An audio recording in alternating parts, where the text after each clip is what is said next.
Code படத்துல வர்ற மாதிரி க்ளோனிங் பண்ண முடியுமா? முடியும். ஆனா அதுல ஒரு சின்ன சிக்கலும் இருக்கு. ஏய் எங்கடா அந்த எல்லோ சாரி?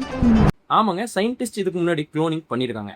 எப்படின்னா, ஆல்ரெடி நல்லா வளர்ந்த ஒரு ஆட்டோட பாடி செல்ல இருக்கக்கூடிய நியூக்ளியஸை மட்டும் தனியா பிரிச்செடுத்து அதை இன்னொரு நியூக்ளியஸ் எடுக்கப்பட்ட ஆட்டோட கரு முட்டைக்குள்ள செலுத்தியிருப்பாங்க. அந்த முட்டையை திருப்பி இன்னொரு சொரகேட் ஆட்டோட யூட்ரஸ்ல இம்ப்ளான்ட் பண்ணுவாங்க. இப்படிதான் 1996ல உலகத்தோட ஃபர்ஸ்ட் க்ளோன்டு அனிமலான டால்ன்ற ஆடு உருவாக்கப்பட்டுச்சு. பட் இங்க தான் ஒரு ட்விஸ்ட். என்னதான் க்ளோனா இருந்தாலும் ரெண்டு பேரும் பார்க்க டிட்டோவா ஒரே மாதிரி இருப்பாங்கன்னு சொல்ல முடியாது. ஏன்னா ஒருத்தரோட பிசிக்கல் அப்பியரன்ஸ் ஆனது அவங்களோட சாப்பாடு, அவங்களோட டெய்லி ஹேபிட்ஸ், அவங்க எந்த இடத்துல வளர்றாங்க, இந்த மாதிரியான பல விஷயங்களை பொறுத்து தான் அமையும். ஸோ க்ளோனாவே இருந்தாலும் அவங்களுக்குள்ள ஒரு சின்ன டிஃபரன்ஸ் இருக்கும். நம்ம பார்க்கறது மூலமா கண்டுபிடிச்சிட முடியும். ஆனா ஜெனட்டிக்கலி ரெண்டு பேரும் ஐடென்டிக்கலா இருப்பாங்க. ரெண்டு பேரோட பிளட்டையும் வச்சு டிஎன்ஏ டெஸ்டிங் பண்ணா ஒரே மாதிரியான ரிசல்ட் தான் கிடைக்கும். ஸோ இப்படி ஜெனட்டிக்கலா ஐடென்டிக்கலா இருக்கிறதுனால ஒரு பிரச்சனை என்ன ஆகும்னா, வேற யாரோ யாரையாவது கொலை பண்ணிட்டு இந்த க்ளோனோட பிளட்டையோ முடியோ அந்த இடத்துல போட்டு விட்டு வந்துட்டாங்கன்னா, யாரை வச்சு இந்த க்ளோன் பண்ணாங்களோ அவங்கள வந்து போலீஸ் பிடிச்சிருவாங்க.